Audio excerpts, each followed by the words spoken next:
ക്രിസ്തുയേശുവിൽ ഏവർക്കും സ്നേഹവന്ദനം. കഴിഞ്ഞ വീഡിയോയിൽ നമ്മൾ മനസ്സിലാക്കി യോഹന്നാന്റെ സുവിശേഷം 1-ാം അധ്യായം 12-ാം വാക്യത്തിൽ പറയുന്ന ആ വചനം എങ്ങനെയാണ്? അവനെ കൈക്കൊണ്ട് അവന്റെ നാമത്തിൽ വിശ്വസിക്കുന്ന ഏവർക്കും ദൈവമക്കളാകുവാൻ അവൻ അധികാരം നൽകി.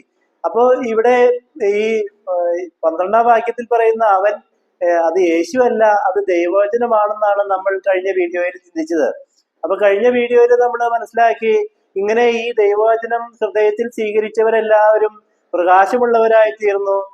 അങ്ങനെ ദൈവവചനം ഹൃദയത്തിൽ സ്വീകരിച്ചവർ ലോകത്തിന്റെ പ്രകാശമാണ്. അവർ ജാതികൾക്ക് പ്രകാശമാക്കി അവരെ ദൈവം നിയമിച്ചിരിക്കുന്നു, അല്ലെങ്കിൽ അവരിലൂടെയാണ് ദൈവം ഈ ലോകത്തിന് രക്ഷയൊരുക്കിയിരിക്കുന്നത് എന്ന് നാം കഴിഞ്ഞ വീഡിയോയിൽ മനസ്സിലാക്കി. ഇനി യോഹന്നാന്റെ സുവിശേഷം 1-ാം അധ്യായം 5-ാം വാക്യത്തിൽ പഠിപ്പിക്കുന്നത്, വെളിച്ചം ഇരുളിൽ പ്രകാശിക്കുന്നു, ഇരുളോ അതിനെ പിടിച്ചടക്കിയില്ല. അപ്പൊ ഇങ്ങനെ ലോകത്തിലെ വെളിച്ചമായി തീർന്നവർ, ഈ ലോകം നമുക്കറിയാം, ലോകം അന്ധകാരത്തിലാണ്. അങ്ങനെ ഈ അന്ധകാരം നിറഞ്ഞ ലോകത്തിൽ ഈ ദൈവത്തിന്റെ വചനം ഹൃദയത്തിൽ സ്വീകരിച്ചവർ ഈ ലോകത്തിൽ പ്രകാശമായി തീരുന്നു. അവർ ഈ ലോകത്തിന് പ്രകാശമായി തീരുന്നു എന്നാണ് വചനം പഠിപ്പിക്കുന്നത്. ഈ ലോകത്തിന് അവരെ പിടിച്ചെടുക്കുവാൻ കഴിയുന്നില്ലെന്നാണ് വചനം നമ്മെ ഓർമ്മപ്പെടുത്തുന്നത്. യഥാർത്ഥമായിട്ട് ദൈവവചനം ഹൃദയത്തിൽ സ്വീകരിച്ച് ഈ ലോകത്തിൽ പ്രകാശമായി തീർന്നവരെ ഈ ഇരുളിനെ പിടിച്ചടക്കുവാൻ കഴിയുകയില്ലെന്നാണ് വചനത്തിലൂടെ ദൈവം നമ്മെ ഓർമ്മപ്പെടുത്തുന്നത്. വീണ്ടും നമ്മൾ അതിന്റെ 6-ാം വാക്യം പഠിച്ചു കഴിഞ്ഞാൽ, ദൈവം അയച്ചിട്ട് ഒരു മനുഷ്യൻ വന്നു, അവന് യോഹന്നാൻ എന്ന പേർ. ഇവിടെ വീണ്ടും വചനം പഠിപ്പിക്കുന്നത്, ഒരു മനുഷ്യനെ ദൈവം അയച്ചു, അവന് യോഹന്നാൻ എന്നാണ് പേര്. വീണ്ടും അതിന്റെ 7-ാം വാക്യം പഠിപ്പിക്കുന്നത്, അവൻ സാക്ഷ്യത്തിനായി താൻ മുഖാന്തരം എല്ലാവരും വിശ്വസിക്കേണ്ടതിന് വെളിച്ചത്തെ കുറിച്ച് സാക്ഷ്യം പറയുവാൻ വന്നു. അപ്പൊ യോഹന്നാൻ വെളിച്ചമായി തീർന്നില്ല, യോഹന്നാൻ വന്നത് വെളിച്ചത്തിന് സാക്ഷ്യം പറയുവാനായിട്ടാണ്. ഇനി വീണ്ടും വചനം 8-ാം വാക്യത്തിലൂടെ പഠിപ്പിക്കുന്നു, 9-ാം വാക്യം പഠിപ്പിക്കുന്നത് എങ്ങനെയാണ്? ഏത് മനുഷ്യനെയും പ്രകാശിപ്പിക്കുന്ന സത്യവെളിച്ചം ലോകത്തിലേക്ക് വന്നുകൊണ്ടിരുന്നു. അപ്പൊ ഈ വചനം നമ്മൾ ശരിയായി പഠിച്ചു കഴിഞ്ഞാൽ ഏത് മനുഷ്യനെയും, ഈ ലോകത്തിലുള്ള എല്ലാ മനുഷ്യരെയും പ്രകാശിപ്പിക്കുവാൻ തക്കവണ്ണം ജീവനുള്ളതാണ് ഈ ദൈവത്തിന്റെ വചനം.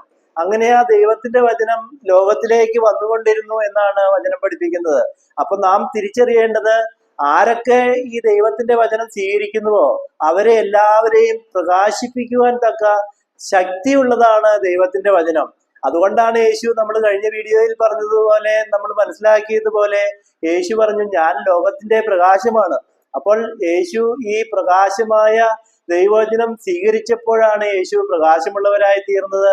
അക്കാലത്ത് യേശുവിന്റെ സുവിശേഷം കേട്ട് വിശ്വസിച്ചവരെ എല്ലാവരെയും നോക്കിയിട്ട് യേശു പറഞ്ഞു, നിങ്ങൾ ലോകത്തിന്റെ പ്രകാശമാണ്. അങ്ങനെ ആരൊക്കെ യേശുവിൽ നിന്ന് ഈ വചനം സ്വീകരിക്കുന്നുവോ അവരെല്ലാവരും ലോകത്തിന്റെ പ്രകാശമായി തീരുന്നു എന്നാണ് വചനം പഠിപ്പിക്കുന്നത്. ഇനി വീണ്ടും നമ്മള് 10-ാം വാക്യം പഠിച്ചു കഴിഞ്ഞാൽ, അവൻ ലോകത്തിലുണ്ടായിരുന്നു, ലോകം അവൻ മുഖാന്തരം ഉളവായി, ലോകമോ അവനെ അറിഞ്ഞില്ല. അപ്പൊ ഇവിടെ വചനം പഠിപ്പിക്കുന്നത്, അവൻ ലോകത്തിലുണ്ടായിരുന്നു. അപ്പൊ അവൻ എന്ന് പറയുന്നത്, ഈ വചനം 10-ാം വാക്യം വരെ നമ്മൾ മനസ്സിലാക്കിയാൽ, ഒന്നാമത്തെ ഇവിടെ ഒരു അവൻ പറയുന്നുണ്ട്, ഈ അവൻ യോഹന്നാനാണ്. അതിന്റെ മുമ്പ് നമ്മൾ 1-ാം വാക്യത്തിലാണ്, യോഹന്നാന്റെ സുവിശേഷം 1-ാം അധ്യായം 1-ാം വാക്യത്തിൽ പഠിച്ചത് അവൻ എന്ന് പറയുന്നത് ദൈവവചനമാണെന്ന് നാം മനസ്സിലാക്കി. ആ വചനത്തെ കുറിച്ച് തന്നെയാണ് ഇവിടെ പറയുന്നത്, അവൻ ലോകത്തിലുണ്ടായിരുന്നു. അപ്പൊ ദൈവത്തിന്റെ ഈ വചനം ലോകത്തിലുണ്ടായിരുന്നു, ലോകം അവൻ മുഖാന്തരം ഉളവായി, ലോകമോ അവനെ അറിഞ്ഞില്ല. അപ്പൊ നാം ഇവിടെ തിരിച്ചറിയേണ്ടത്, ഈ ലോകമുണ്ടായത് ദൈവത്തിന്റെ വചനത്തിലൂടെയാണ്. ഈ വചനം നമ്മള് യോഹന്നാൻ സുവിശേഷം 1-ാം അധ്യായം അതിന്റെ 3-ാം വാക്യത്തോട് ചേർത്ത് പഠിക്കണം. അത്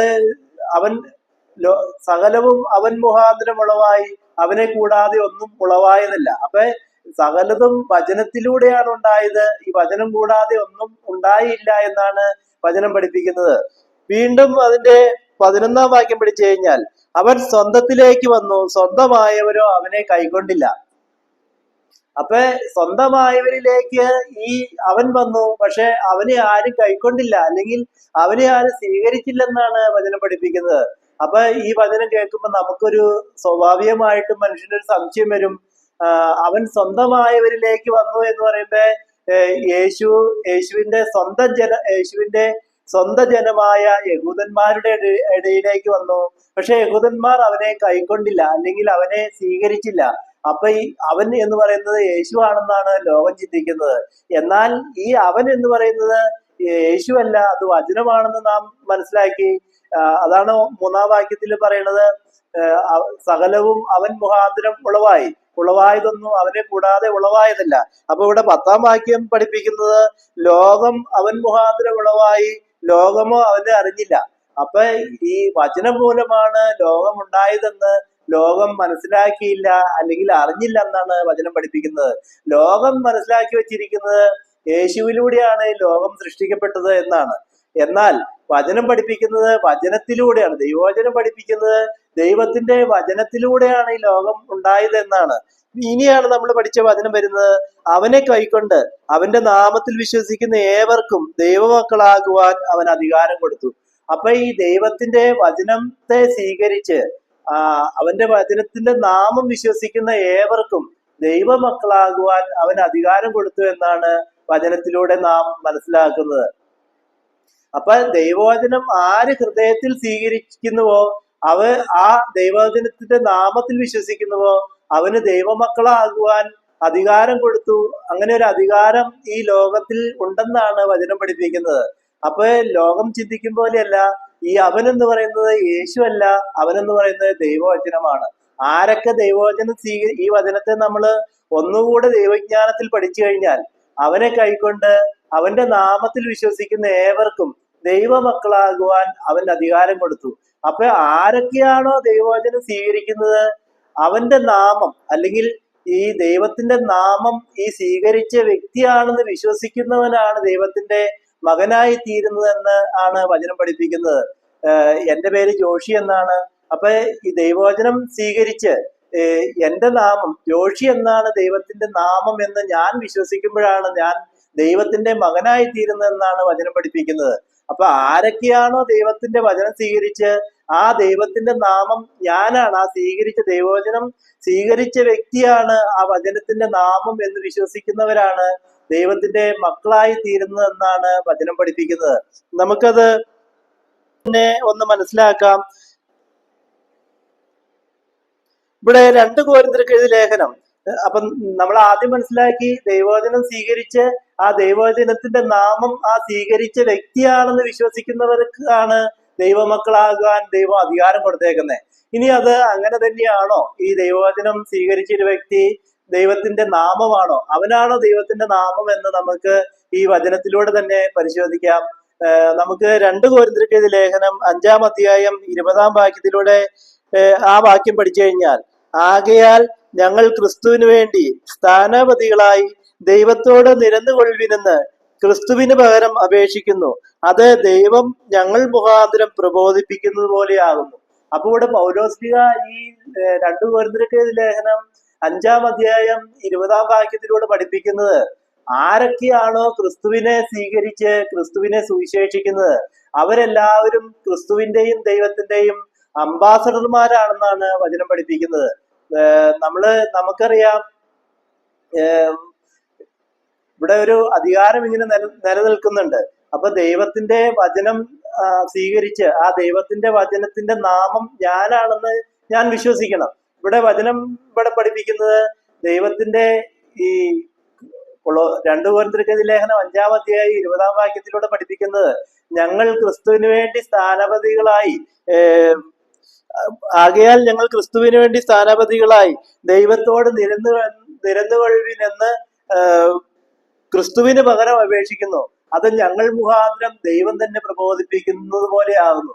അപ്പൊ ക്രിസ്തുവിനെ സ്വീകരിച്ച് ദൈവത്തോട് നിരന്നുകൊള്ളുവിൻ, അല്ലെങ്കിൽ ദൈവവുമായിട്ടുള്ള ശത്രുത അവസാനിപ്പിക്കുവാൻ നിങ്ങൾ ക്രിസ്തുവിനെ സ്വീകരിക്കുവിൻ എന്ന് ഞാൻ സുവിശേഷിക്കുമ്പോൾ അത് എന്നിലൂടെ ദൈവം തന്നെയാണ് ചെയ്യുന്നത്. അല്ലെങ്കിൽ ഇങ്ങനെ ഞാൻ പ്രബോധിപ്പിക്കുമ്പോൾ അത് ദൈവം തന്നെയാണ് പ്രബോധിപ്പിക്കുന്നത് എന്നാണ് പൗലോസ്ലിഹ നമ്മളെ പഠിപ്പിക്കുന്നത്. അപ്പൊ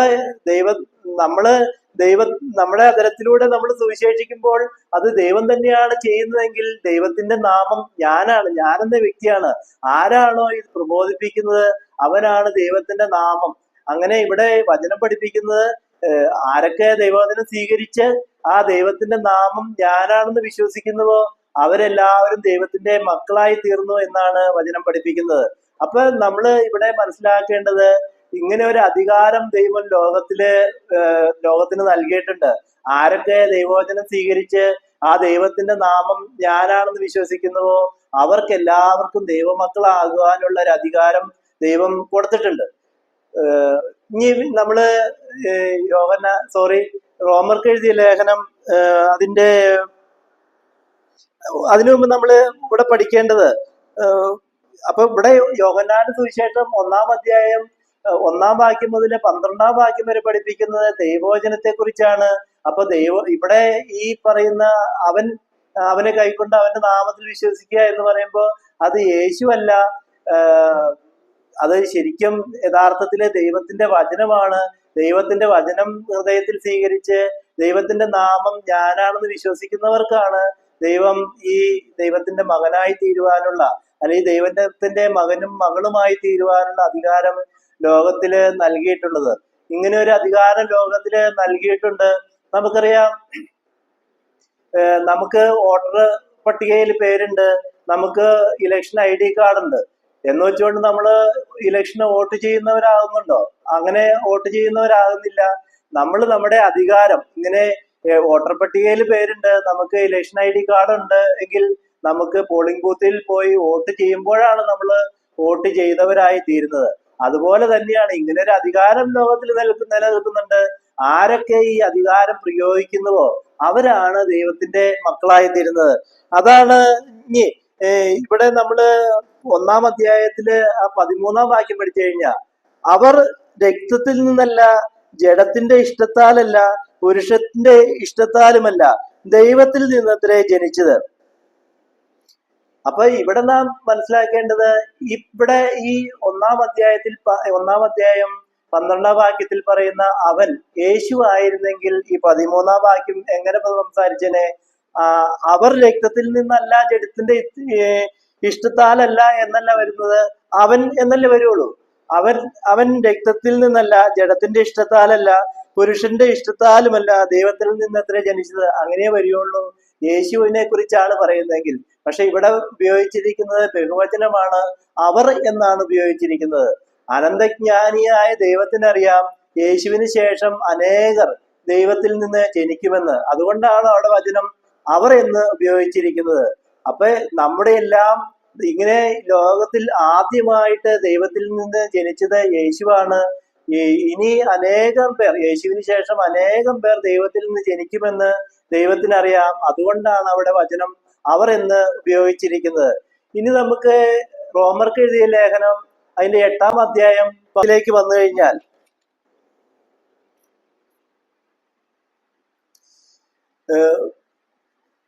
ദൈവാത്മാവ് നടത്തുന്ന ഏവരും ദൈവത്തിന്റെ മക്കളാവുന്നു.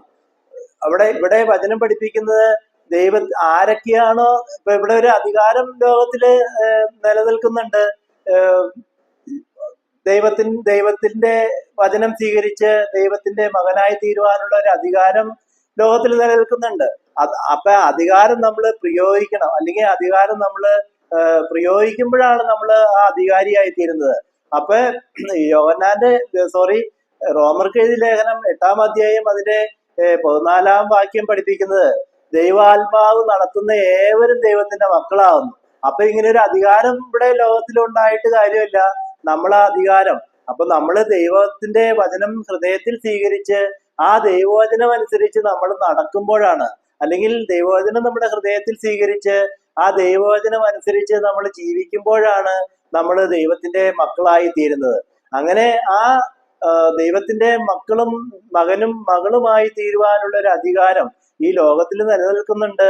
അപ്പൊ ഇവിടെ യോഹന്നാന്റെ സുവിശേഷം 1-ാം അധ്യായം 12-ാം വാക്യത്തിൽ പറയുന്ന അവൻ യേശുവല്ല, അത് ദൈവവചനമാണ്.